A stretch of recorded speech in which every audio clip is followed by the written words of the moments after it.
First Lady, we're ready to go. Okay.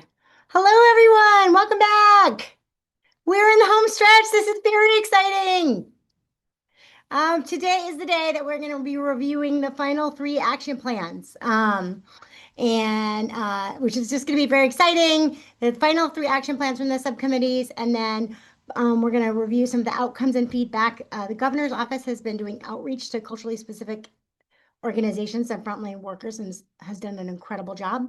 And we're going to talk about that. And then we'll review the legislative work group alignment from all of the various legislative work groups that have been happening. The team has pulled together everything to be able to compare and pull all that information together. And so, and then this is going to be one of those things where I think we're going to probably end early. And so when we get to break time, we'll talk about if we want to, how we want to do it, like we do. Um, and so first and foremost, we're going to kick this off with the behavioral health workforce feedback, and the fabulous Amy Baker is gonna lead this portion.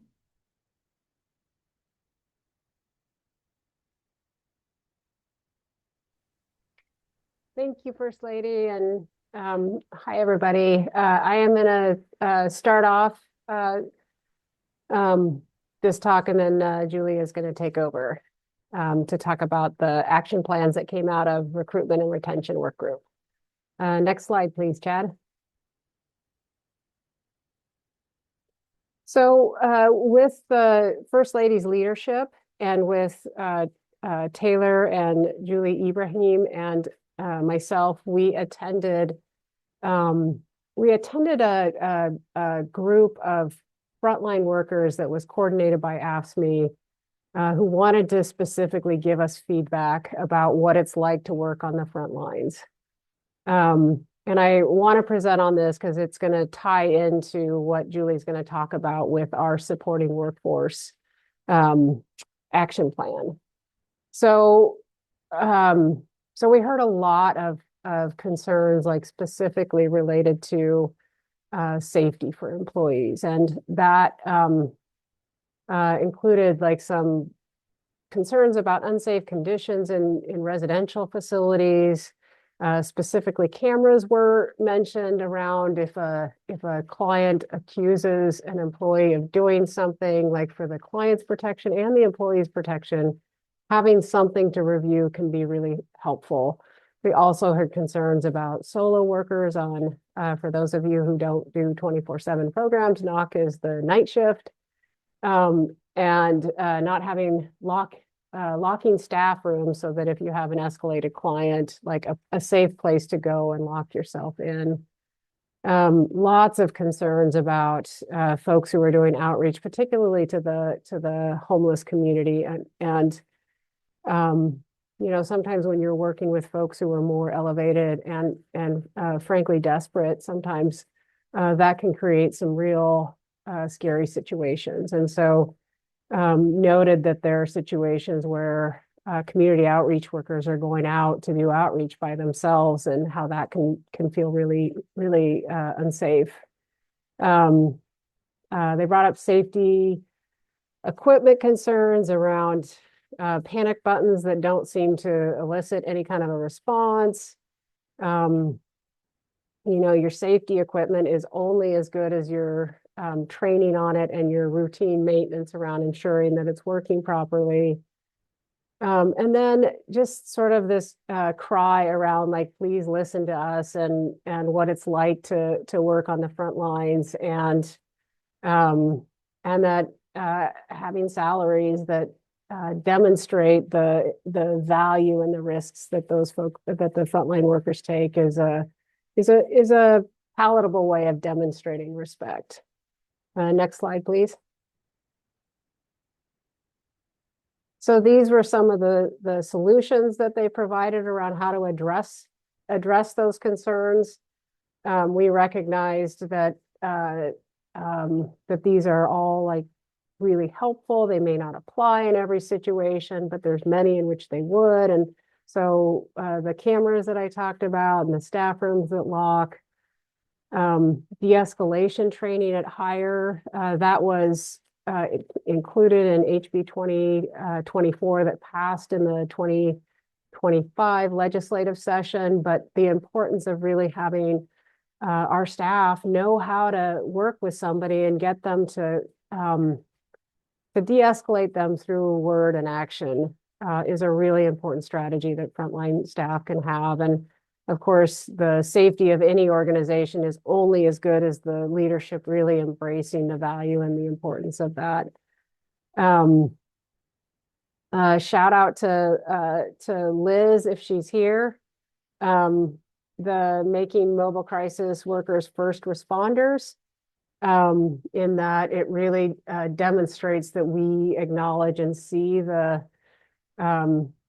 work of the mobile crisis workers, and wanted to let you know that we've already started to do some internal investigation around what that would mean in relation to benefits, but also obviously the respect for doing that kind of work. And then the other recommendation that Liz had was, and this is for licensing and mobile crisis clinicians. We've talked about how hard it is for mobile crisis clinicians to get the hours they need in order to gain licensure, which is a really important part of professional development. And that is, can we count collateral conversations with family members and law enforcement and other community members, which is just as much a clinical intervention as working with the individual themselves. Thank you, Amy. I just wanted to add to that. I had some discussions with people at work, and another thing about first responders that came up, if we were like labeled as first responders, is taking away that power differential that exists right now. When we go on calls, when we're with police and AMR, there is a power differential that happens where they're kind of like on a higher level. So advocating sometimes on calls is a little bit harder. So that was another thing that people brought up that could be a really good benefit too, that I hadn't thought of before. That's excellent, Liz. And those were two really good nuggets you gave us right after the meeting, and wanted to let you know that we've started to do investigation on both of those. So thank you for that. Thank you so much. I really appreciate that. Well, it's great. It's just great to hear feedback from the folks who are doing the work. So next slide, please. So all of this will come down. So all of those recommendations were like absolutely fantastic. And Julie will talk about this more when we get to the action plan, but there are situations where some of the best practices don't apply, and yet what we don't want to see is organizations not adopting them because for whatever reason. So part of what came out of the supporting workforce is creating a safety best practice guideline, and this would be best practices that we put out there, that OHA would put out there, that would get tied to potentially would get tied to organizational safety plans. And these are so obviously these tie into what I just talked about, the feedback that came from the staff. This probably wouldn't be all of the safety best practice guidelines, but this gives you an idea of like some of the things that we would consider in that. Next slide, please. And now I'm gonna pass it off to Julie to talk about the supporting workforce action plan, which has a safety component that ties into what I just talked about. So take it away, Julie. Can I just jump in really quick here? Yes, for a second, please, Amy? Just want to say it was an incredible listening session, but it was metro focused, and so want to put out there different communities look a little different in terms of what matters and how to do this, and so creating some flexibility where if it's a smaller community, maybe we want to meet that. So just wanted to acknowledge that it was in the metro area that these were the workers that we were talking to. And so they can look a little different depending on where you are. And the recruitment and retention committee has built in that flexibility because there's good, and Amy's experience coming from a rural community really informs that. And so it allows for both some standards and some flexibility. So with that, Julie, would you take it away? Thank you. Thank you, First Lady. Thank you, Amy. I agree that was a very impactful meeting we went to with the frontline workers. And I just want to add, I was so moved by their heart for the work. They are the engine of the work we do. It was just super impactful. Okay, I am going to present the Workforce Supports Action Plan. So next slide, please. There we go. So the purpose of this plan is to establish best practices for supporting the behavioral health workforce with the goal of improving recruitment and retention. We'll do this by creating programs that provide supportive services, mentorship, and wraparound supports within behavioral health organizations. Now, there are 3 focus areas. The first is embedding supportive services within behavioral health organizations. The second is implementing mentorship programs. And the third is providing wraparound supports to improve recruitment and retention. The lead agency for this plan is OHA. Next slide, please. Now, there are 4 key strategies and actions. The first is to invest in supervisor development and retention. The action here is to provide statewide leadership training, pursue tax credits for clinical supervision and preceptors, and provide free CEUs for clinical supervisors. Now, regarding the tax credits, Oregon could implement a refundable personal income tax credit for hard-to-fill positions, such as supervisors, and require specific credentials and in community behavioral health settings. Refundable tax credits could be 5 to 8K a year. Other states have done this with positions such as early educators and teachers in Georgia, Nebraska, and Colorado. The second strategy is workforce safety. This is where the input from the ASME folks come in. The action indicated here is to establish best practice workplace safety guidelines to inform organizational safety plans. This is to provide organizations with a framework to evaluate and improve their safety protocols and to provide grant funding to implement safety technologies such as cameras and panic button systems and some of the other things that Amy mentioned. The third strategy is cultural representation in the field, the action for which is to establish a statewide network of culturally specific mentorships for culturally specific leadership and staff. And the final strategy is supporting workforce. The indicated action here is to provide immediate support after traumatic workplace events with training and support from organizations like Riverside Trauma Center and the Oregon Wellness Program. We have found at New Narrative that the Riverside Trauma Center is a particularly good resource for training and establishing crisis response teams in your organization. And they don't have to be clinicians. Any employee can be trained at the Riverside Trauma Center. Another component of this action plan is to develop legislation to shift improper restraint and seclusion to be investigated as a licensing issue and not a child abuse investigation. Next slide, please. There are 6 key outcomes and goals for this plan. The first is to increase retention, the goal of which is to retain staff working with high acuity clients and to create statewide caseload guidelines and provide incentives. The second outcome is to improve supervision, the goal of which is to provide up-to-date, culturally appropriate training and support for clinical supervisors. The third outcome is to establish best practices, the goal of which is to create organizational environments that enable staff to thrive under stress.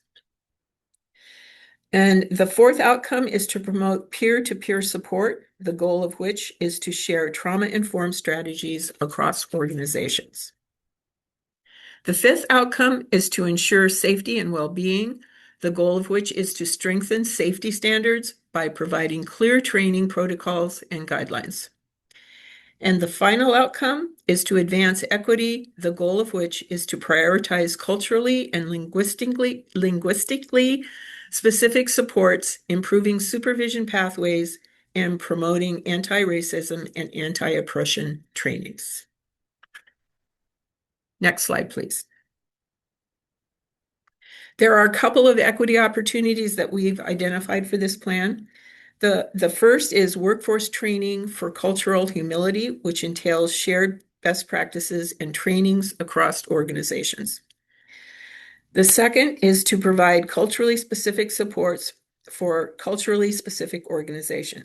This involves culturally specific mentorships, incentives, and the supports to grow and retain staff. Next slide, please.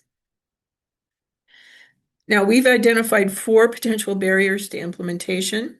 The first is a lack of sustainable funding for support programs. The second is marginalized providers who lack culturally matched supervision and workplace support. The third is rural and frontier county delivery issues and staffing shortages. And the fourth is funding inconsistencies. We estimate the timeline to be about 6 to 12 months for this implementation, with ongoing evaluation and refinements as required. Any comments or questions about this plan?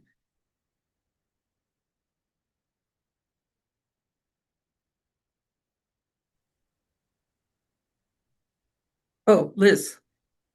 I just had a question that I hadn't thought of until now, or I've thought of but forgot to bring up. When we're talking about maybe implementing something around having like 2 night workers, are we going to consider potentially making something in honor of Haley Rogers, the person who was killed during the knock shift thing, or working knock shift? They were killed, like, and that's where my motivation kind of started to come from in advocating for this kind of thing. And I just wonder if there's a way to honor her. You mean in terms of a like funding opportunity to support double staffing? Yeah, and like if there's Yeah. like a bill that's written, maybe like Oh, in in her her honor, honor yes. or something like that. I mean, obviously checking with the family and stuff, but just yeah, it's important to Yeah. me to Yeah, have her remembered. yeah, absolutely.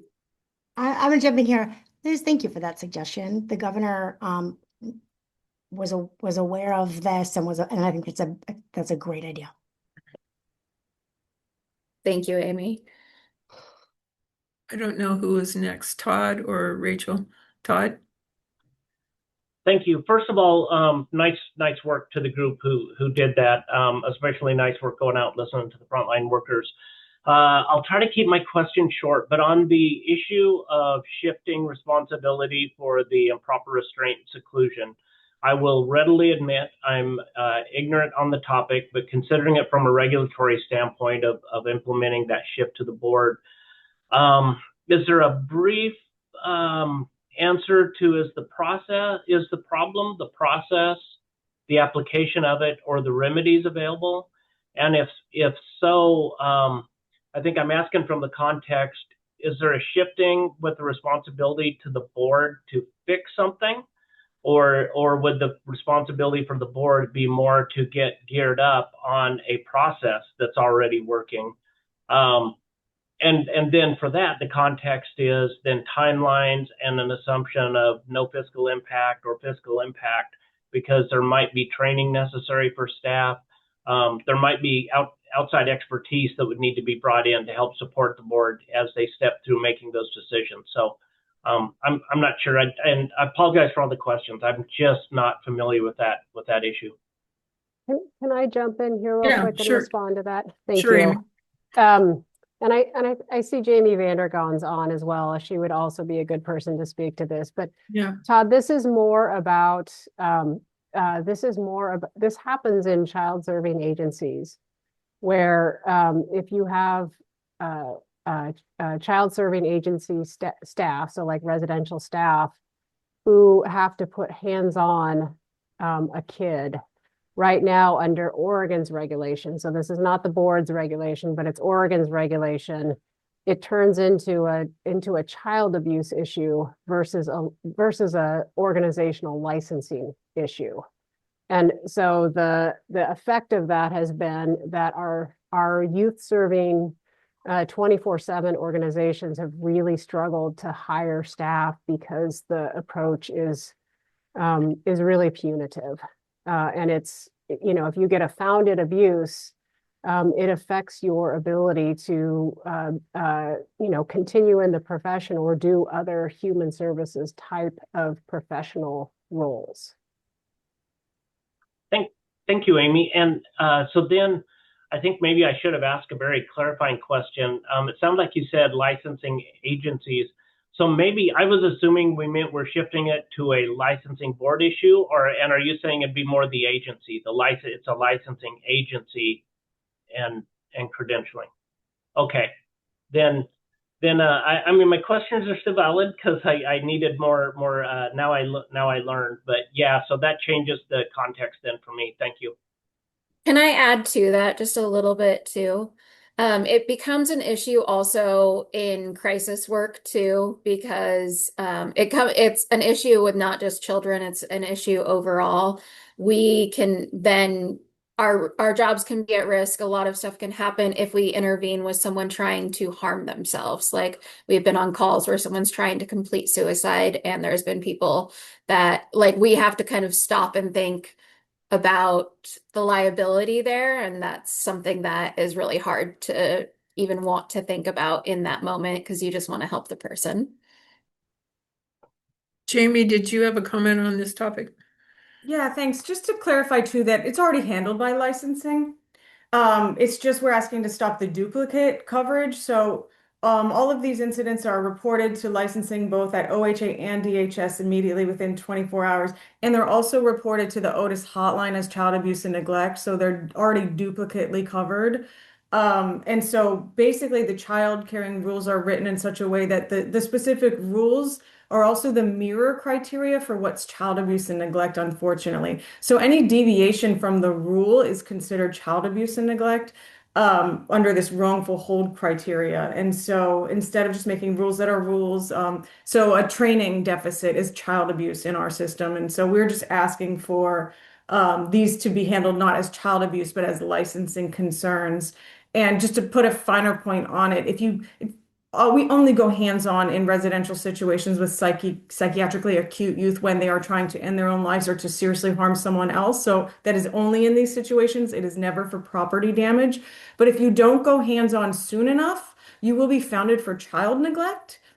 So we have a big up in our neglect findings because actually Otis feels that we should have gone hands-on sooner when we're trying to not go hands-on, of course. But if you go hands-on in an improper way, or you don't have 100% training compliance, or you miss a documentation error, you'll be founded for wrongful hold, which is also a child neglect finding. And so our staff who are already working in this environment that we've described in the adult system and the child system have an additional layer of abuse charges that they face. There's no way to ever have it expunged because it's not in the traditional court system. So it's just an extra level of stressors on people working with kids. So sorry, thanks. Thanks, Jamie. Rachel? Thanks.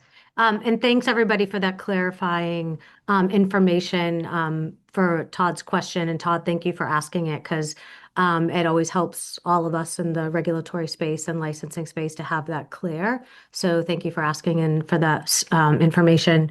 And I also want to thank you, Liz, for the recommendation to honor a frontline worker We do this in law regularly, as the First Lady said, and I was honored when I got to do that for a constituent who died at the Clackamas Town shooting when we passed safe storage laws. So it's done regularly. But I do want to just thank the subcommittee in general for centering the safety of workforce. I think, and as a legislator and an advocate before that, we worked really hard on nurse violence legislation, and it took way longer than it should have to pass. And because there is this debate around it, so I'm really happy that you're elevating it, right? We care for the most vulnerable. We're here to protect the most vulnerable, but also we need to protect our workforce. And you've also heard me say, I want to make sure the work that we're doing in this space, if it's happening in any other space, for any of us to speak up that we know that it might be happening in another space. And so I did want to ask about knowing there has been, just like there was with nurse violence, there has been ongoing work in this space about potentially OHA developing kind of safety mandates, safety plan mandates. So I was wondering if there was going to be a connection between what we look at for safety plans and then this, or best practices, sorry, what we look at as best practices, and then what these potential agency mandated safety plans come if that bill is also coming down the pike as we talk about this information. So I don't know if anybody can speak to that and knowing about that bill happening, but that was what I just wanted to make sure that we as a council keep an eye on. Amy, can you speak to that?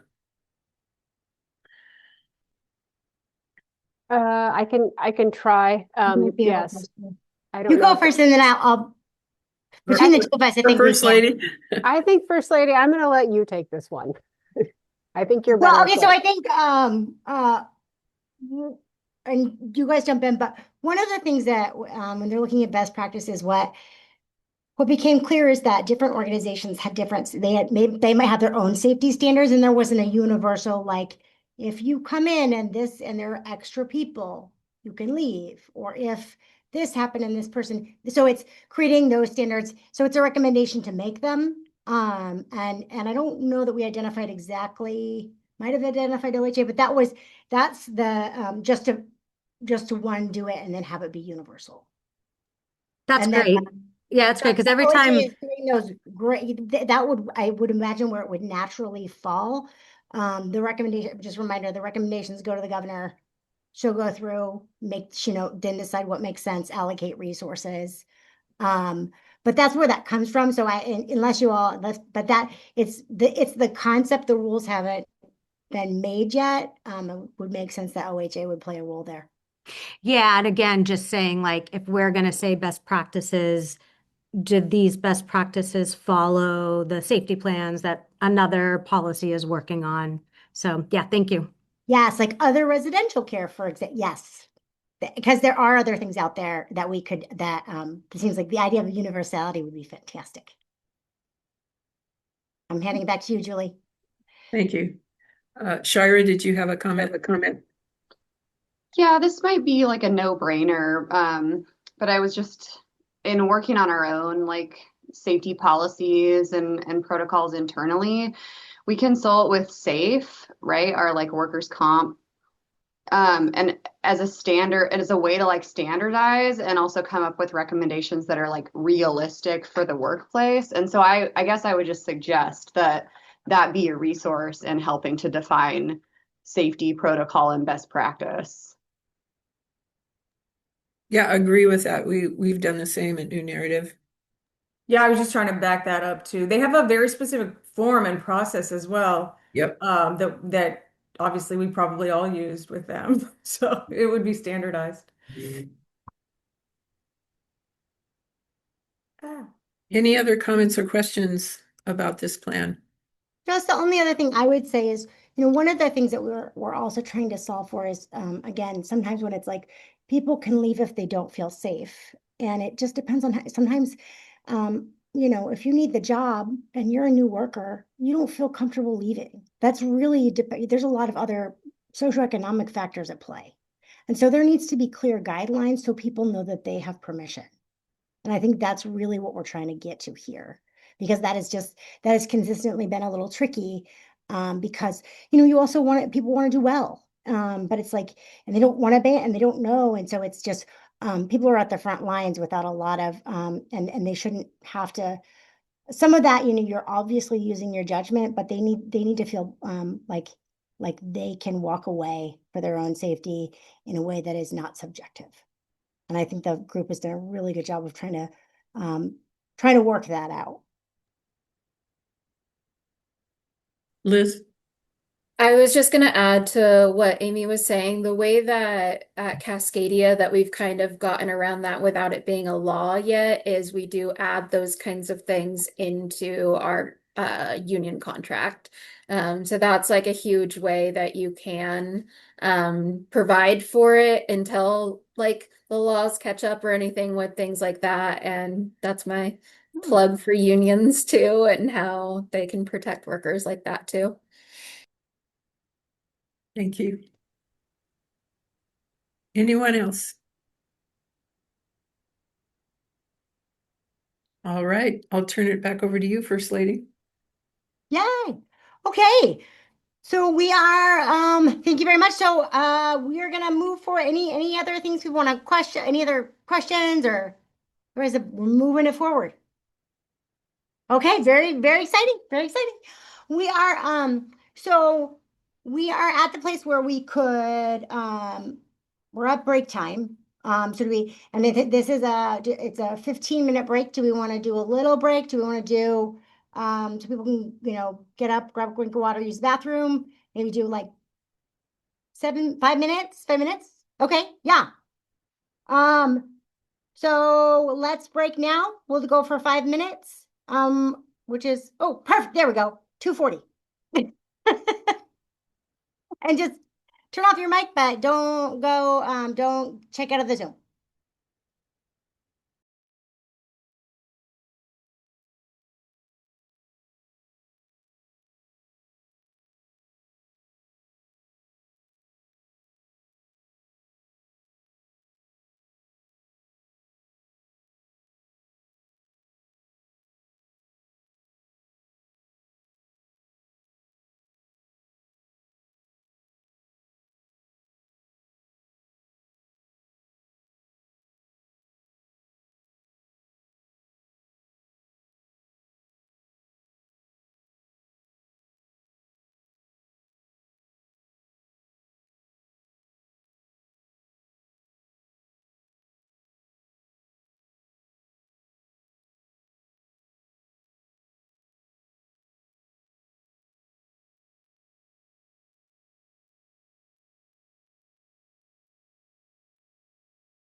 Okay. Thank you, everybody, for also being so timely. It's really easy to get, you all have busy lives and jobs, and it's easy to get pulled away, and I just appreciate it so much. So welcome back. And now it is time to hand it over to Casey Liddell to talk about to go over the culturally specific organization outreach and the feedback that has been received. And I just want to take a minute to shout out Casey for doing incredible work here. It's really important that we do outreach and not always have expectations that you bring everybody in, and just being able to go to people and saying, here's what we're thinking about, what makes the most sense to you, protecting people's time, while soliciting and getting expertise. He's just done a really incredible job, and it has the feedback will enrich the work that we're doing, and for this and then beyond. And so just wanted to say great work, and I'm excited for people to see it. So Casey, whenever you're ready. Thank you very much, First Lady, and lovely to see you all again. I hope that everybody had great holidays and are feeling rested and excited to get back to work. So we are going to talk about sort of the process that we went through to engage with culturally specific organizations on the work of the Behavioral Health Talent Council, and then I'm going to go over some of the feedback that we got. I think that it is really a credit to the thoughtful work of this council that a lot of what we heard from those organizations really was in alignment with recommendations that were already being developed in our various subcommittees. But we also got some really fantastic suggestions that had not come up previously. And I'm going to talk about sort of the process by which we're looking at incorporating those into our work going forward. So go ahead to the next slide, please. So this is the process by which we have been doing our engagement with culturally specific organizations. So we identified a number of organizations that were active in behavioral health work, specifically either providing culturally specific services or supporting workers who provide culturally specific services. We identified those sort of early on in the process of the Behavioral Health Talent Council. Then in the fall, in October and November, we began to have initial outreach and meetings with those organizations. So we just started by reaching out to them, getting together and sort of having one-on-one conversations, telling them a little bit about the Behavioral Health Talent Council and the work that we're doing, introducing ourselves, sort of forming a relationship so that we could have a good collaboration going forward.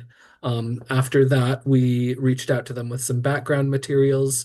We gave them sort of summaries of some of the recommendations that we had seen coming out of the subcommittees at that point, and sort of the areas of focus for the Behavioral Health Talent Council. And then we provided some of them with specific action plans if there were particular areas of the work that they really had an interest in and wanted to dive into more deeply. In December, we had policy meetings. So this was with each organization, we had an hour-long meeting. We gave them an opportunity to invite anyone from their organization that they were interested in having there. So we had people who were the directors of the organizations, but we also had frontline workers. We had people who had done sort of the founding and development of some of the organizations. People who did training, people who did support for workers. It was really fantastic sort of array of people that we got to have involved in these conversations. And then we also had the whole Behavioral Health Talent Council team invited to each of those meetings. So we had sort of a different variety of people from the governor's office who were able to attend each of those meetings. We had the First Lady at a number of them. We had the staff for all of the different subcommittees were able to show up at various meetings and have just incredibly in-depth policy conversations, and get a lot of really good feedback about what would be most impactful for each organization. And then one of the things that we really emphasized at those meetings was that we wanted them to be the beginning of a continued process of collaboration, because as everyone knows, once we have our report published at the end of this month, then the work begins of implementing all of the things that we've laid out here. And these organizations are really going to be a key part of making sure that as we are doing that implementation, we're making sure to raise up and highlight their work and do the implementation in a way that's going to support the really crucial and oftentimes really difficult work that these organizations do. Next slide, please. So there are 10 organizations that we have been working with through this process. There are a number of organizations focused specifically on providing Latina behavioral health services, including Adelante Mujeres and Latino Network, who you heard from at our meeting where we talked about culturally specific organization. We also had Ajo Wellness Tech, which focuses on supporting workforce and particularly culturally specific leadership for organizations, and Capaces, which is an organization out of the Salem and Woodburn area that does a lot of workforce development work as well as providing direct support to the community. We also spoke with the Asian Health and Service Center, the Avel Gordley Center for Healing at OHSU, Diane's Well, which is a trans-specific counseling organization that provides support to trans-specific counselors elsewhere, sort of in the state as well, and does a lot of work with rural populations. NARA, the Native American Rehabilitation Association, the Oregon Change Clinic, and Prism Health, which is another LGBT-specific organization that was created by the Cascade AIDS Project. Next slide, please. So here are some of the sort of high-level recurring themes that we heard across multiple organizations as we were having these conversations. We heard a emphasis on educating young people and fighting stigma. There was really a lot of people talked about the fact that it can be difficult to get young people interested in behavioral health careers because it's not seen as something that is prestigious in a lot of their communities, or it's not seen as something that is even necessarily an option. And there are a lot of communities that still have a lot of stigma around talking about mental health and talking about sort of the systems that we use to treat it. We spoke about supporting international, out-of-state, and immigrant workers and the importance for bolstering our workforce in making it easy for people who have done this work elsewhere and come to Oregon to be able to then incorporate into our workforce here as well. We talked about building community and resilience in the workforce, and sort of the difficulties the workforce is going through and how we need to be able to support people through those difficult times. We talked about pathways for traditional health workers and community health workers. There are a number of organizations that highlighted that as one of sort of the major on-ramps for them for people coming into the profession. A lot of people who end up starting out as traditional health workers and community health workers go on to be sort of like long-time behavioral health care workers, sometimes get other licenses or end up working in other parts of the system. Supporting culturally specific organizations and training and retaining their workers. Because these organizations are sort of smaller, they often have trouble being able to keep the people who come to work for them. They often have people who come to work for them because of how much they believe in their mission, but then end up leaving in order to pursue higher pay, lower caseloads, sort of more flexibility in scheduling. And so they sort of end up having to serve as a training ground for other organizations rather than being able to sort of grow and keep their own people. Expanding access for rural communities was another really important thing that was flagged, particularly because a lot of these rural communities don't necessarily have a population large enough to support like a culturally specific organization of their own. And so making sure that people in those communities can have access to culturally specific services can be a challenge. Supporting the peer workforce. We've had plenty of conversation here in the Talent Council about how crucial the peer workforce is to our behavioral health workforce as a whole. But it was really emphasized that that is even more so the case in these culturally specific organizations where there is such a need to build trust and such a need to build rapport because of historic injustices, because of difficulties working with the sort of organizations that have existed so long in the dominant paradigm. And peers can be a really important part of bridging that and creating that trust. Fostering a bilingual and multilingual workforce so that people who do not have English as the first language can still have access to behavioral health services. Supporting culturally specific organizations through crises in their communities. This is something we talked about with sort of a number of communities, particularly that are being targeted by the federal government right now. And if you are a culturally specific provider who is providing services to one of those communities, just because you have the same caseload that somebody else has, you are often dealing with a much higher degree of trauma. You're having to deal with your own trauma and what you're going through at the same time that you're helping other people. But your caseload doesn't go down. The amount of work that you're expected to do doesn't go down, even though the amount of work and trauma you're dealing with increases. And so finding ways to recognize that and support those communities through particularly difficult times for them. And then the importance of recognizing and valuing behavioral health workers as a crucial part of our community. And I think that kind of goes back to the education and fighting stigma as well, is helping people to understand just how important behavioral health workers are and the role that they play in making it so that society can continue. Go ahead to the next slide.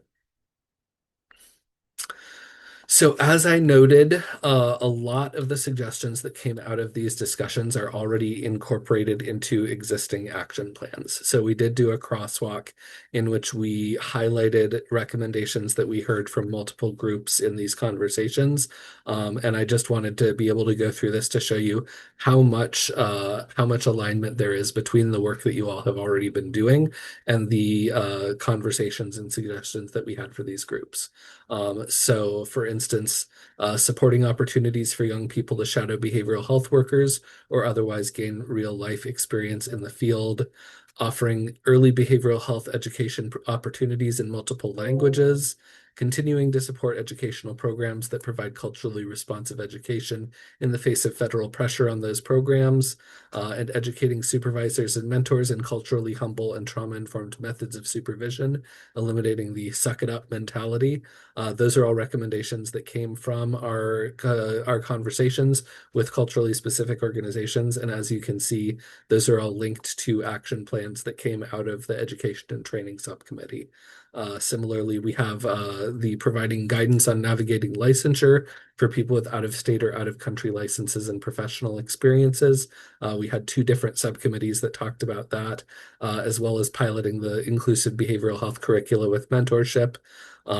Pay increases for culturally specific clinical supervisors to recognize their value and give them the opportunity to remain with the organizations that share their values was talked about in recruitment and retention, and supporting the building of culturally specific spaces and communities for workers, including group chats, regular meetings, and retreats and trainings, is aligned with recommendation that came out of education and training. Next slide, chat.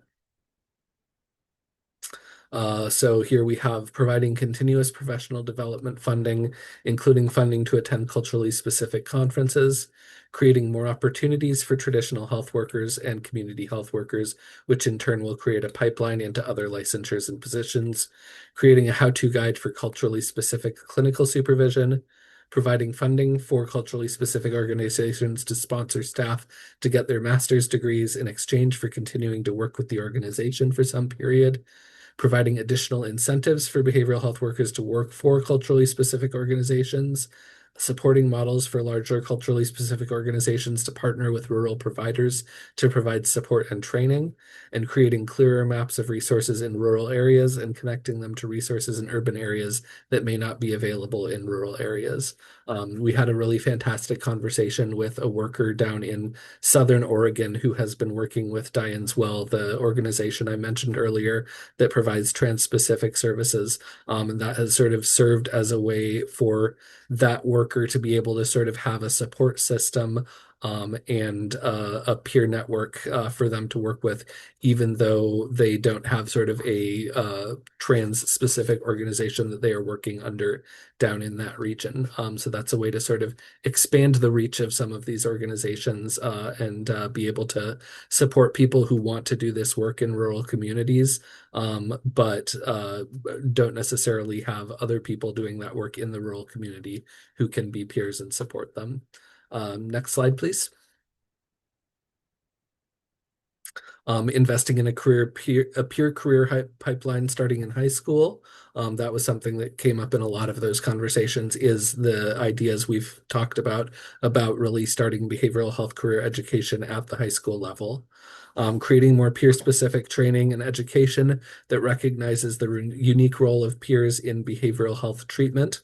There was a really great conversation about the fact that we have really developed a very professionalized peer workforce that have very specific roles, very specific training, are doing really important work in the behavioral health system.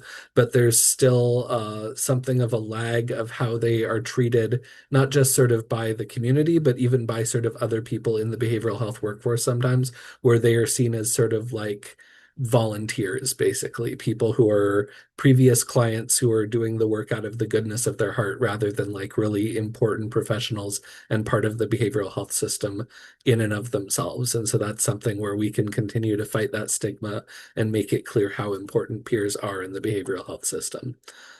Expanding the availability of Spanish language behavioral health education, encouraging bilingual and multilingual people to enter the field through scholarships and other supports, supporting workforce wellness through culturally specific organizations, providing grants for securing spaces and keeping people safe, and funding and supporting bilingual and bicultural leadership capacity, not just pipelines into entry-level roles. That's another one that came up frequently.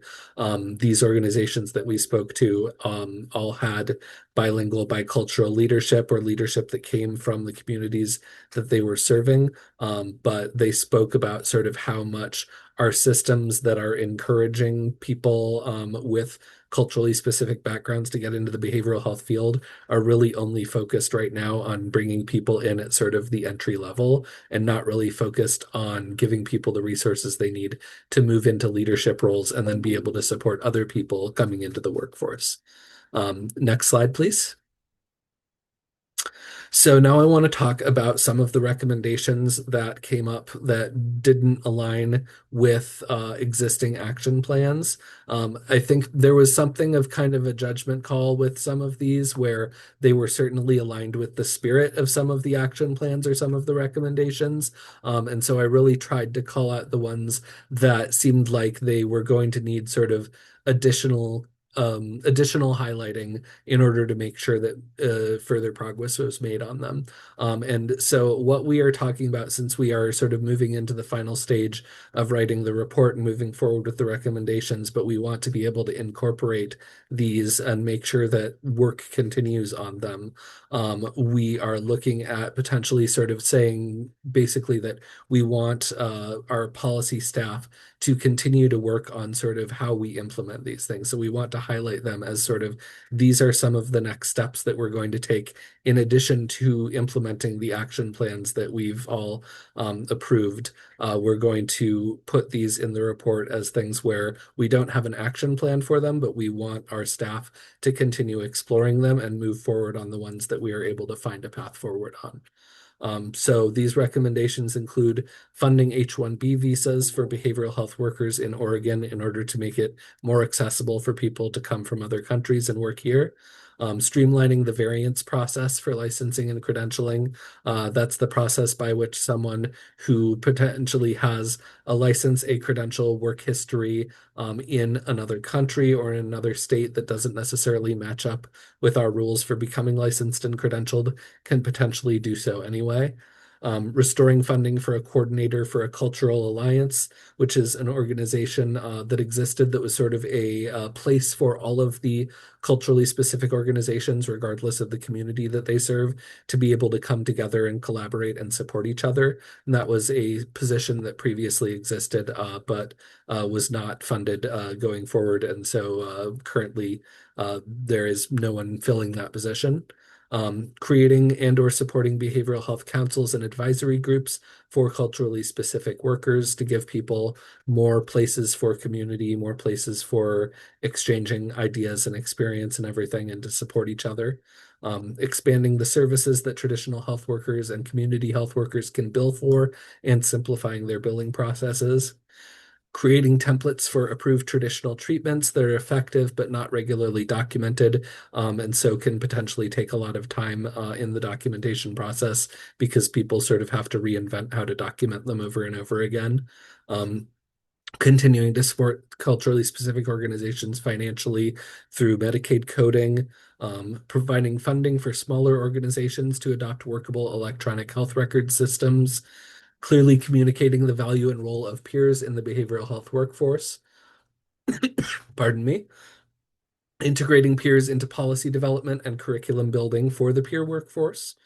Encouraging clinicians to engage in peer coursework to give them a deeper understanding of the roles peers can play on their teams.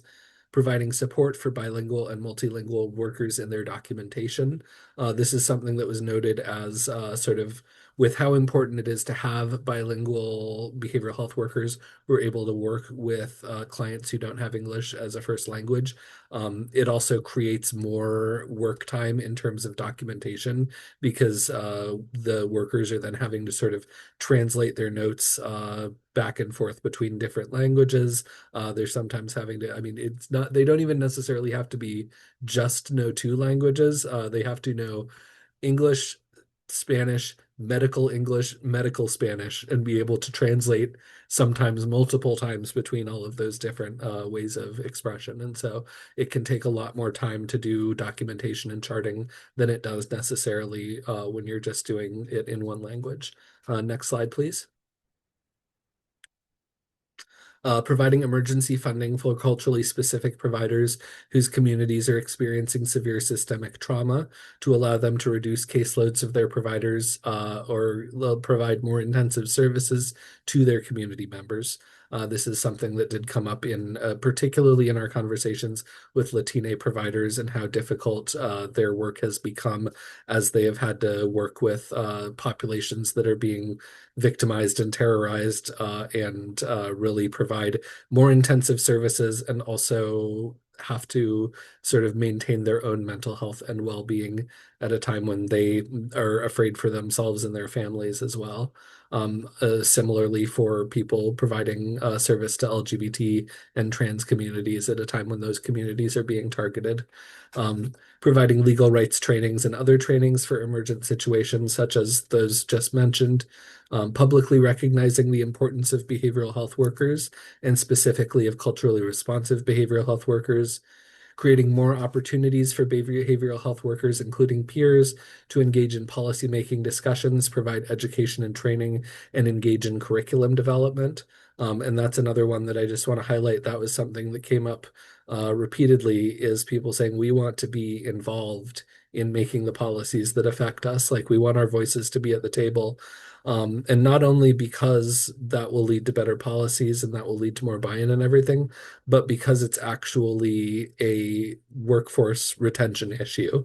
It makes people feel more professional buy-in, and also it gives them an opportunity to stay in the workforce, but be able to sort of split their time between direct service and being involved in policy making or curriculum development in a way that can be restful, can be rejuvenating, can give them an opportunity to take some time to not be working full-time, providing direct services, and then be able to come back to that feeling like they both are refreshed and have sort of a new appreciation for the importance of the work that they do.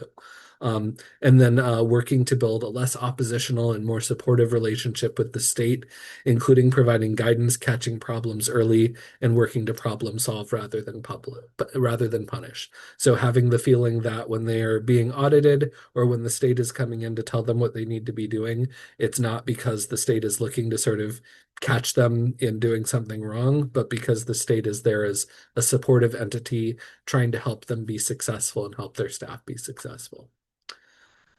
I believe that is my last slide, and I know that was sort of a lot to process, but I am happy to answer any questions about the conversations we had, about the process that we went through to get to some of these recommendations, but I'm also just kind of excited to hear people's reactions and responses and things they'd like to talk about more.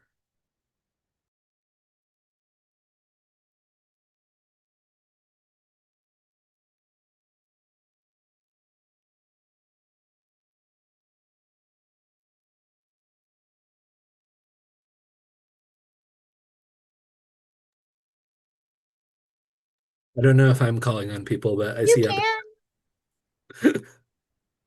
Ebony, go ahead.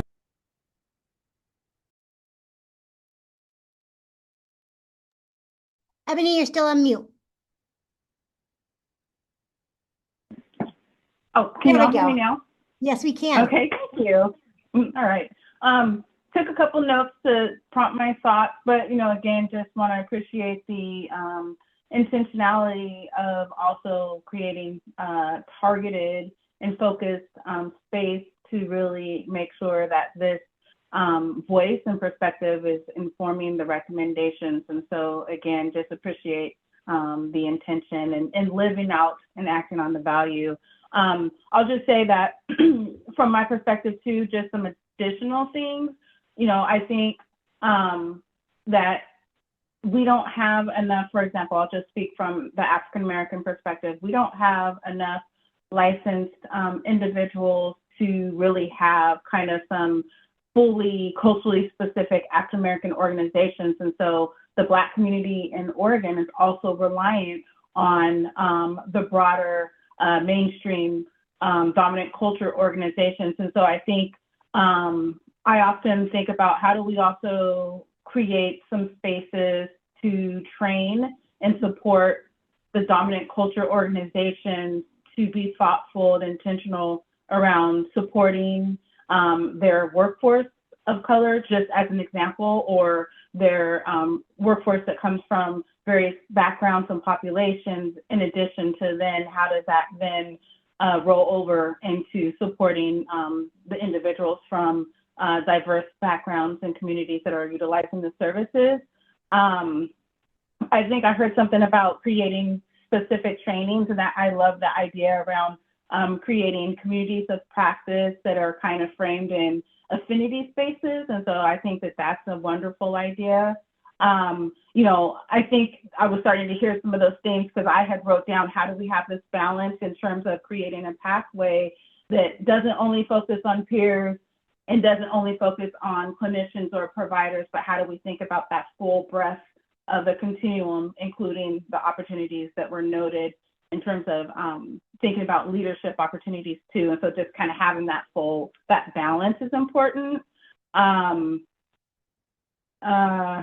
Gosh, I love the idea too of just intentionality across the board that, we have the responsibility for, to make sure that we have diverse representation when we're thinking about filling seats for councils, advisory bodies, or when we want the voice of community. How do we make sure that there's that diverse representation? And then I love that last recommendation around how do we continue to build and improve and enhance the relationship between community and government, whether it's the state, whether it's the counties, or like just this collective effort, because I think that there's something there.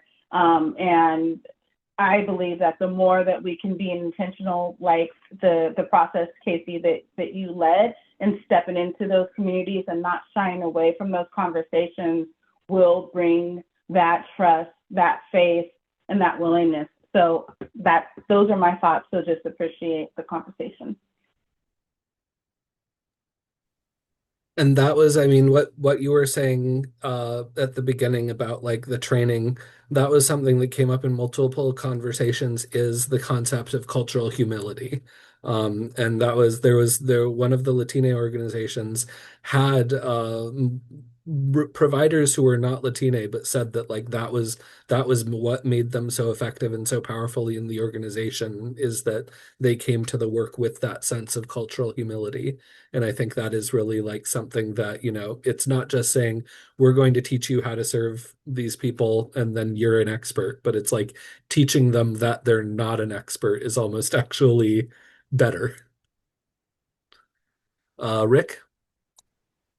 Yeah, I just want to support with what you're saying. So, Best Care has been a provider of Latino services for a very long time. And, I think one of the key things is finding a systematic way for um, people from multiple cultures to have say in policy making. I think that's a really, really powerful recommendation. Um, I've been in Oregon, grew up in Oregon, and early in my career, I would normally be the only person supporting Latino services in a policy meeting. And who am I? I'm a white kid from Salem, Oregon. I don't know shit. I'm not the person who should be doing that. But I'd be the only person. So, effective outcome is I'm no longer that person who has to raise that voice, right? That the people from that community are there to raise that voice. So, and totally, and I think again, just my observation over my lifetime is Oregon. Oregon was set up as a whitopia, and the Salem that I grew up in had sunset laws like in existence and enforced 5 years before I was born. So there's just a history there that has influenced a lot of policy making consciously and unconsciously. And so I think as a state, we need to really lean in and not just rely on our often false reputation of being a hip, slick, and cool state to work in. So that's my take, and really support the work that you did. Thank you. Go ahead, Eli. I just want to give a big praise for the recommendation around supporting supervisors, clinical supervisors who identify or represent that particular cultural background or specific modality. As a person, I've had the experience of 3 separate supervisors in my associate part of my career. 2 of them were white. One was a cisgender white male of a privileged background. Another was a gay white female. No slight against her. She was actually the most influential in kind of my development, right, and thinking systemically and broadly. And then, of course, one was a Latino, but there was no native, no indigenous supervisor that I was going to be able to find that was going to be able to connect with my very unique experiences as living as an indigenous male in a primarily white dominated field. And so navigating through my own imposter syndrome, navigating through all of the different, experiences that I was having doing that, and then at the same time having this other kind of background that isn't really like highlighted a lot, but it is for indigenous folks, and that's if you grew up on your reservation or did you grow up an urbanized Native American. And I've had the opportunity to live in both of those worlds, and they're both very challenging to live in. Disparities are very much significant, but it's very interesting on how much that influences your perspective on the world and how you interact clinically. And I didn't have any guidance through that. I was kind of figuring that out as I go along and wanting to support Native folks. But that is a very specific kind of issue that comes up when you're working with indigenous populations. Have they been urbanized? Have they been lived on their reservation? Have they been so culturally assimilated that they don't have any idea of who their tribe is or who their or any of their ceremonies or songs or geographical region, right? Any of their creation stories. I would have loved to have somebody that just kind of helped guide me to that, right?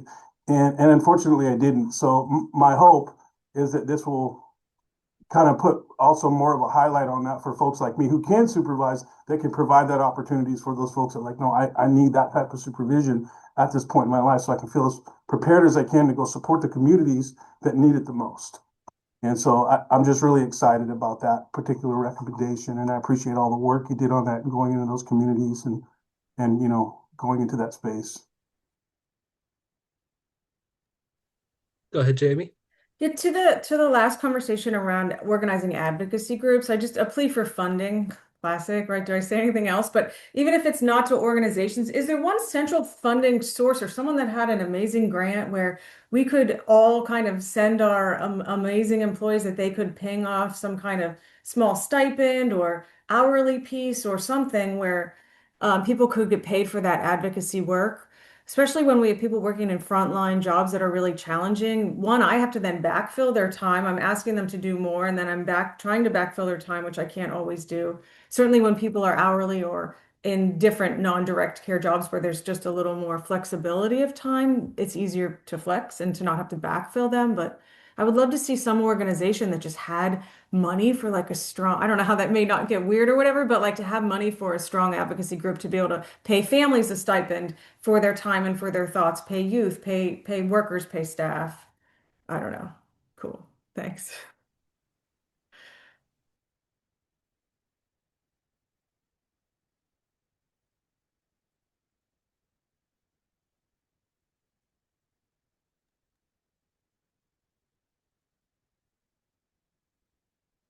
Like the only other thing I just want to say too, just as we continue to lean into this, and my husband told me to stop saying this. I'll be 50 in a year, so I'm like, I'm not a spring chicken anymore. And one of the things that this is some of my learning is that there's a certain set of folks that I came up the ranks with, and I grew up in the field, and so there's people that I'm comfortable and they're my just automatic go-to, and there are so many younger voices, whether they're providers or folks with lived experience, that have perspective, and I'm having to remember to tell myself, how do I not just go to, not the gatekeepers per se, but how do we make sure that we're continuing to refresh the voice and perspective and not just always reaching out to, the folks that are in our kind of traditional circles, if you will. So, just want to throw that out there, and that's something that I'm working on. So. Fantastic. Thank you for that. And Ebony, you're still a spring chicken from my perspective. I was just going to say I turned 50 a few months ago, Ebony. I know there are many of us. There are many of us that are harboring around 50. Oh, all the way to be 50 again. Oh my word. Well, that's what I'm saying is Still wet behind the Yes, ears when I was 50. Mr. 11. So thank you so much, Casey. I'm gonna keep moving us along. We're gonna go over the culturally responsive services act. We have two more action plans that we're gonna talk through because it made sense to do this. And then if we run out of time, we can always punt the alignment, the work group alignment. But it's always worthwhile to have the discussion, to have more discussion. So if we're running longer and we take up all the time, great, because it was because we have things to talk about, which is fantastic. But I think so. Now I'm going to move us back to Julie on recruitment and retention to talk about culturally responsive services, incentives, and cost of education. That's it, radio. Okay. Thank you, First Lady. Yeah. All right. This is another recruitment and retention plan, culturally responsive workforce, incentives, and cost of education. The purpose of this plan is to grow a more culturally responsive workforce and recruit and retain behavioral health talent by investing in financial incentives for education, clinical supervision, and peer support development. There are four key areas to this plan. The first is increase culturally specific and responsive behavioral health workforce. The second is financial incentives and career development opportunities.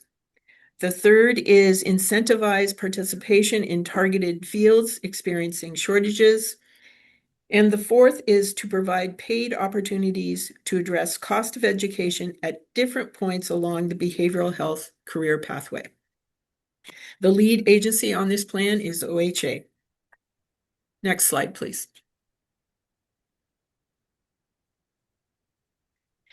There are 9, count them 9, key strategies and actions for this plan. The first is grow your own regional career roadmaps. The action here is for OHA to design region-specific behavioral health career roadmaps aligned with community, cultural values, and local service needs.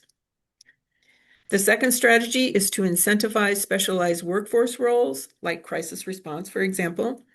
The action here is to prioritize workforce grants to create financial incentives for roles in crisis response, rural areas, and culturally and linguistic specific services in publicly funded behavioral health settings with service commitments. The third strategy is to provide preceptor incentives for psychiatric mental health nurse practitioners serving in rural and culturally specific organizations.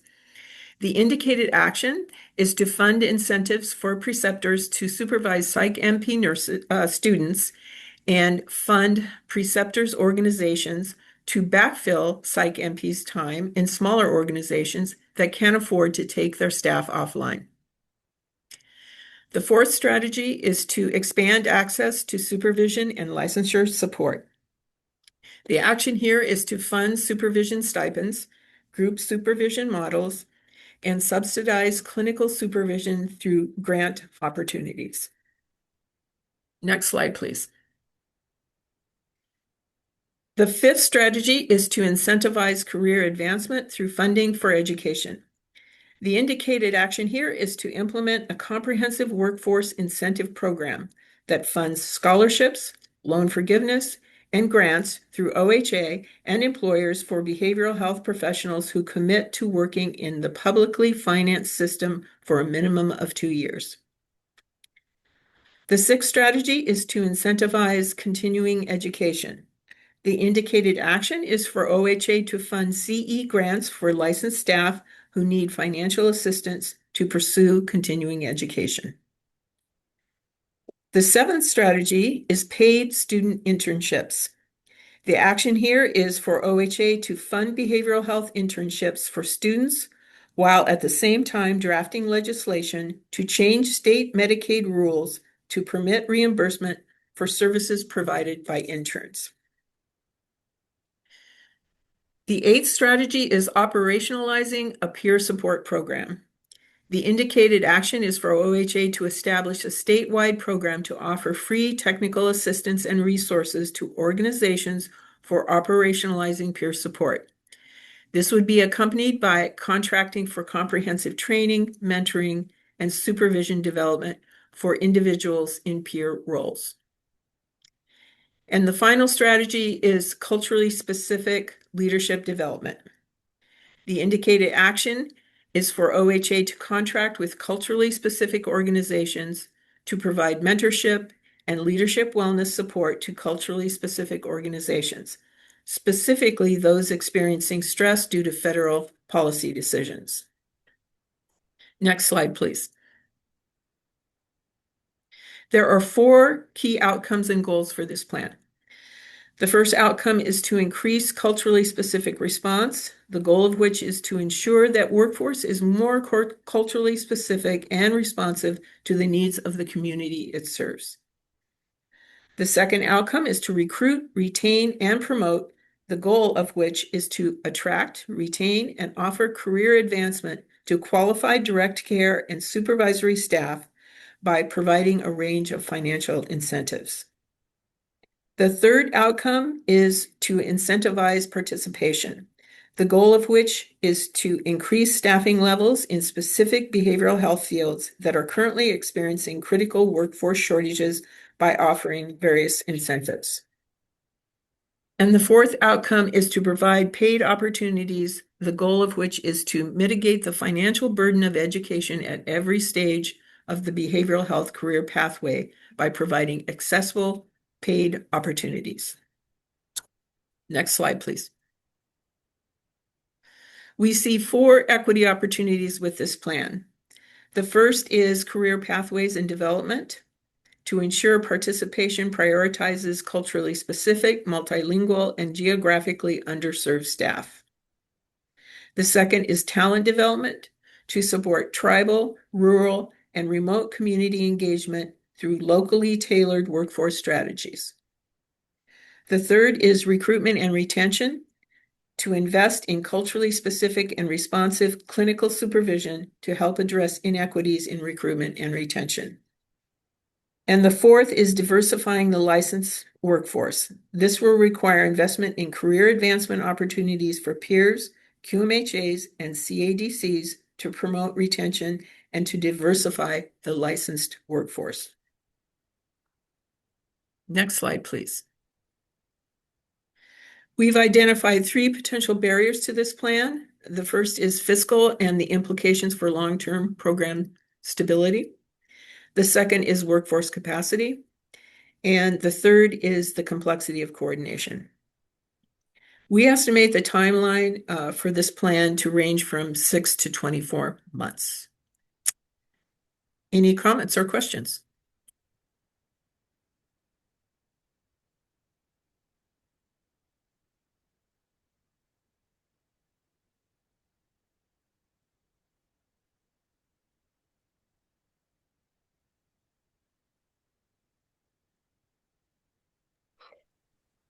All I Okay. would say is it's really, I love how you look at just to underscore, looking at the feedback meetings and then looking at how the action plan lines up with that feedback is just really exciting. Great work to the committee has done great work.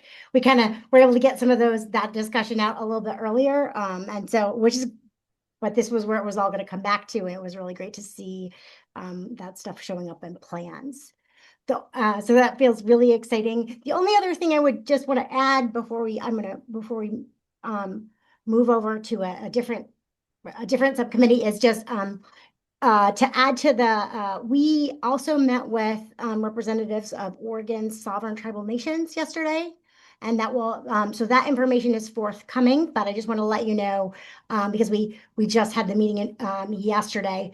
We will, at the next meeting, we'll be able to provide feedback on that, but met with them as separate tribal sovereign nations, different than culturally specific groups, but wanted people to know that is forthcoming. So with that, I am gonna hand it over to Alice Gates, the Associate Professor of Public Health at OHSU and PSU, who is stepping into Vice Chair of the Education and Training Committee in Robin's absence, and she is going to present on the culturally responsive plan specifically more around education. As we know, Right. if we don't get people in the education pipeline, we don't get them on the other side. And so so we're going to lean into that now. Great. Thanks, Amy. Can you all tell me about it? And it's about learning from and being comfortable in that not knowing position. So I learn a ton in every meeting, and I'm so grateful to be part of this. So I'm going to briefly walk through the Education and Training Subcommittee's action plan on culturally responsive services. You can advance to the next slide, Chad. This plan is responding to recommendation 8E from the Behavioral Health Talent Assessment.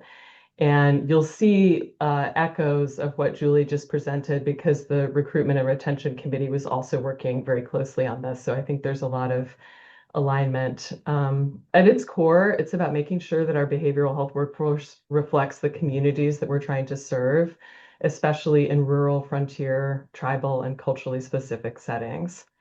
So the purpose of this action plan is to strengthen culturally responsive and rural behavioral health services through inclusive workforce development and community-based models. In practical terms, this means improving how people enter the workforce, how they're supported once they're in it, and how services are delivered in communities that are often underserved.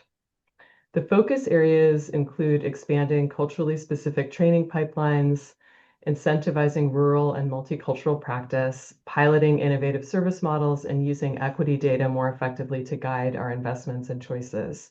And the lead agencies for this work are HEC and OHA, our local workforce boards, and additional training and community partners. Next slide. So this slide lays out the 4 strategies that anchor our action plan. The first strategy focuses on identifying and addressing rural and cultural service gaps. This involves convening state agencies and partners to map where workforce and service gaps exist and using regional equity data dashboards to guide more targeted investments. And I was just thinking about those regional career roadmaps that were just discussed in the last plan.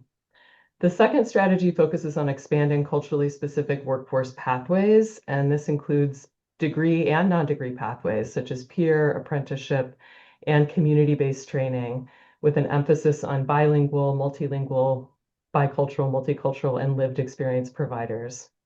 The third strategy is about incentivizing and sustaining rural and multicultural practice using tools like loan repayment, housing stipends, tuition assistance, and mentorship and supervision supports. And the fourth strategy focuses on strengthening community-based and innovative service models, including mobile and telehealth and services delivered through trusted local organizations. Next slide, please. So this slide shifts from strategies to what these strategies are intended to achieve. The first outcome is expanding equitable access to behavioral health services, particularly in rural, frontier, and culturally specific settings. The second workforce development outcome involves stronger recruitment, training, and retention pipelines for multilingual, multicultural, bicultural, and lived experience practitioners supported by culturally responsive curricula and credential pathways across degree and non-degree providers. The third focuses on alignment with Oregon's equity goals and engages a targeted universalism approach. That's the idea that there's a shared or universal state goal paired with very specific community-driven strategies to address regional and other disparities. And the final outcome is sustainable practice supported through coordinated investments in workforce development, supervision, and drawing on our very first presentation of the day, safe practice environments. Next slide, please. So this slide is highlighting some of the equity opportunities we've identified. We see that this plan expands representation and participation of community-based, tribal, peer, and bilingual providers that more accurately reflect the diversity of our communities. The plan also advances health equity through culturally responsive training pathways and supervision. It seeks to address existing workforce barriers relating to immigration status, broadband access in rural and frontier regions, and some of those supervision gaps that we've been talking about. And finally, by aligning with federal equity initiatives, this plan helps to address persistent geographic and cultural gaps in access to behavioral health services. Next slide, please. In terms of implementation considerations, these are familiar barriers, funding and staffing, fragmented data systems across agencies, and pay disparities for non-traditional and community-based providers.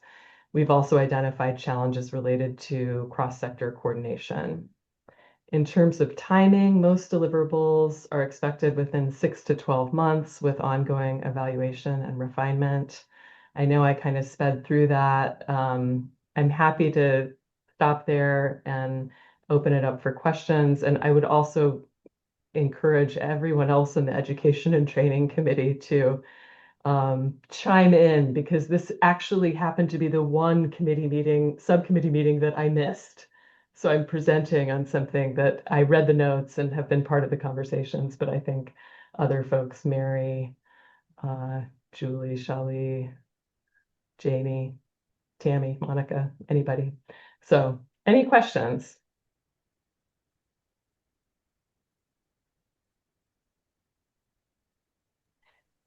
Okay, I have a question, but it's kind of more for the committee. Doesn't have to be specific. Uh, with making sure that we are retaining students in the so the recruitment and through the I just know making sure that people are getting through diverse communities, people with lived experience are getting through higher education.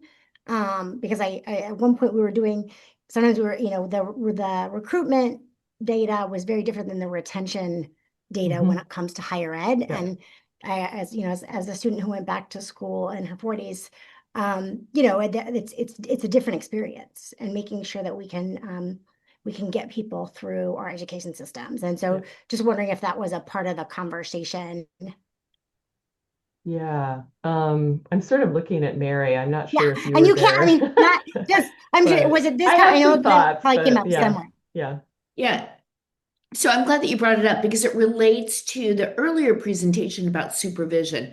Really, in our behavioral health programs, the biggest challenge that we have in retention is, quite frankly, the survival skills that are necessary when they're in these acute placements. And that's why adequate support for supervisors, including ways to titrate and scaffold the student's exposure to high risk cases. We need to go with a smaller number of cases, a longer glide path for training. Now, I will be perfectly honest with you with the changes with student loan funding. My most vulnerable students are going to be vulnerable to, quite frankly, being able to get through some graduate programs in particular. But I think the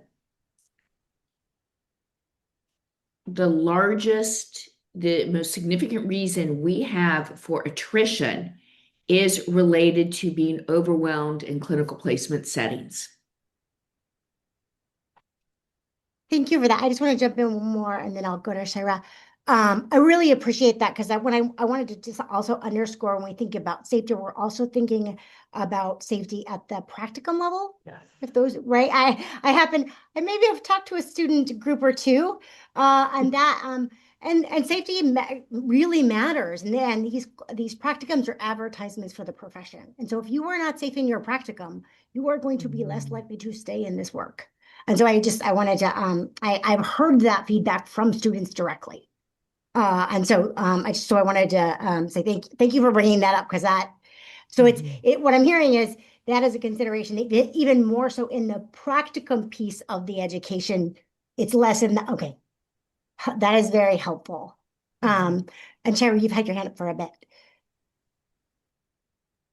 Monica also just unmuted. She's on the committee. Did you want to jump in on that note please. before we get, sorry, Shira. I just wanted to throw out that I think there's also something to be said for having connections in classrooms and with academic advisors before they even get out into a practicum site, and developing those, creating those safe relationships helps with retention, because then they have a place where they can go to ask questions. Because, one of the things that I think has been part of our conversations is sometimes students don't know the pathways to get from high school to community college or university into graduate school. They don't even, they think, oh, I just am going to become a counselor. And they think they can just take those classes that get them to be a counselor at the master's level without taking those steps beforehand.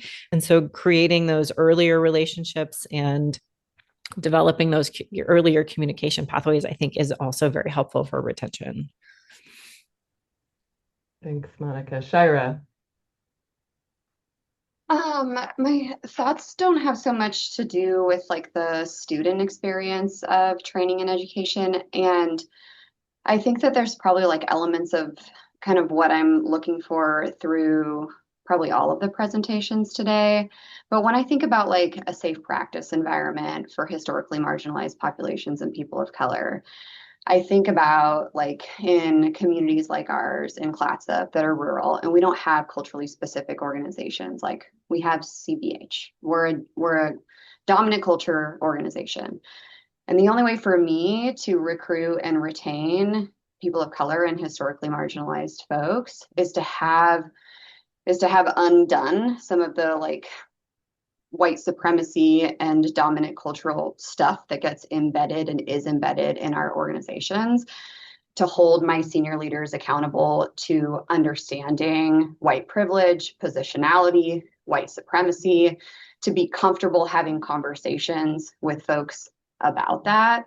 And so I feel a little bit like what might be missing is like training and educational opportunities or even expectations for, not culturally specific organizations, but more dominant cultural organizations that need to unpack this privilege that we exist in so that we're able to create safe practice environments for people of color and marginalized providers, right? Like, I know that some of the folks who work here in a really rural part of Oregon that's not very diverse, that identify as a part of a historically marginalized population, only have stayed in this organization because they know that I am going to bat for them hard. And they know that I get it. And they know that my background is in critical race and gender sexuality studies. And they know that I'm invested in this work and pushing the organization forward. And having that kind of allyship at the top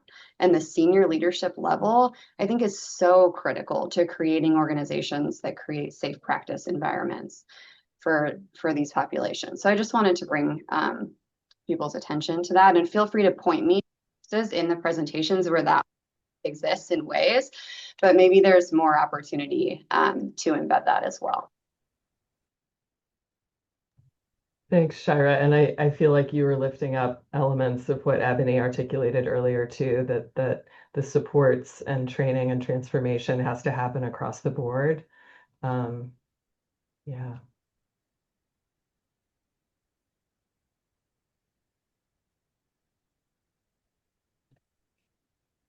Yeah, Rick.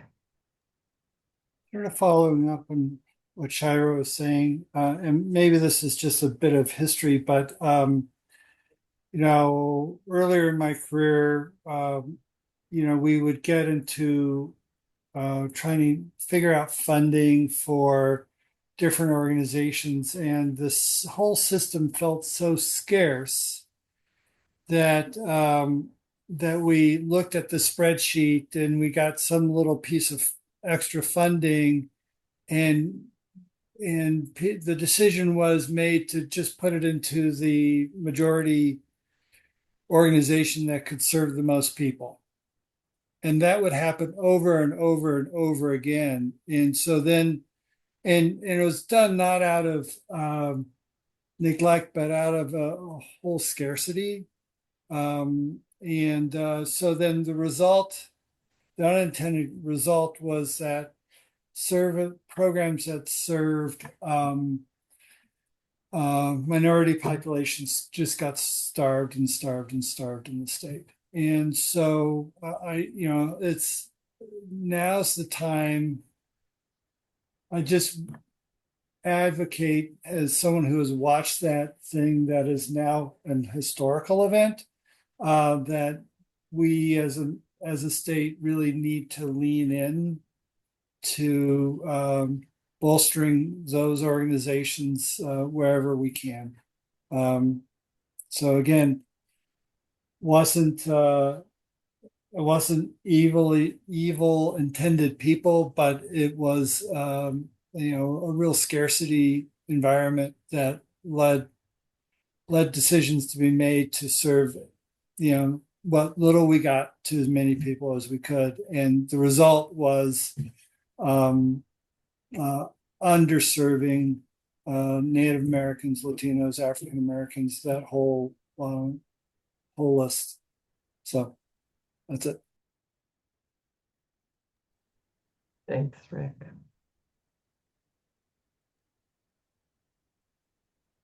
Well, and I would just jump in and say, Cheryl, there was we've been some of the I think we're going to talk more about this a little bit at the next, because this came up yesterday as well. Because there's also creating some opportunities where people are getting while Grow Your Own is happening, dominant culture folks are getting support, clinical support, so that they can provide better services for people who need those services right now. And then there's also the broader framework, but that is something that has come up around how people are getting very clear clinical support around how they are supporting people of color, people with lived experience in the therapeutic way, because that is not something that we are. And so there's been some conversations about who would kind of set up those best practices, but that is absolutely something that people need both. They need a bit broader perspective, but then they also need guidance on actual interventions because that's part of it. Thanks, First Lady. Rachel? Oh, thank you. Well, first, just because the First Lady said best practices, I wanted to point out what I had said earlier about, when we say best practices, I even get challenged in my own agency when I talk about that. They're like, well, what is best practice? And who's best practice? So it is that thing going back to when we talk about it in this space, how do we make sure it's connected to something? And then where it is, how is it different? But I see that Eli jumped off. But I'm going to get a little esoteric and philosophical, but you guys were all kind of going there. And one of the things he said in the first meeting that resonated with me, and I recently wrote to him to tell him I was reminded of it and I'll never forget it. And while maybe this Behavioral Health Talent Council didn't fix it, I hope the conversation continues. And that was that he wanted to be able to use the magic wand, wave it over his community, and make them believe that they could do this work and be in this work and have the training. And I feel like I remember that at every meeting. And I just really hope one of these days when we're talking about how we support communities that have typically not been supported, that I don't know, we need to do it. We need to make sure that we're setting this up so that we are building structures within communities that can do the work, and how do we educate them and support them and mentor them to do the work. But I'll let Eli know I spoke about his magic wand at the meeting today.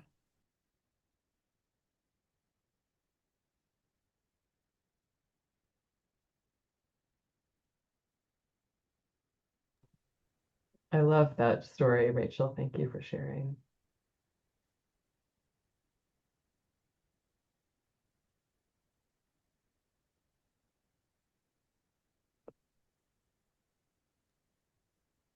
So that seems like that might be the questions and discussion for our last action plan. I think I'm a so. teacher, so I'm comfortable with I silence. think that's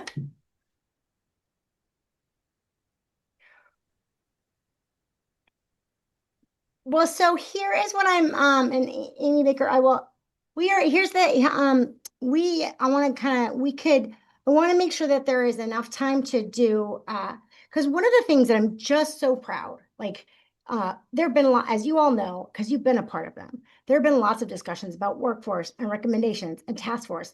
And one of the things that folks have done is they've just done a great job of pulling everything looking at all of the reports and pulling everything together.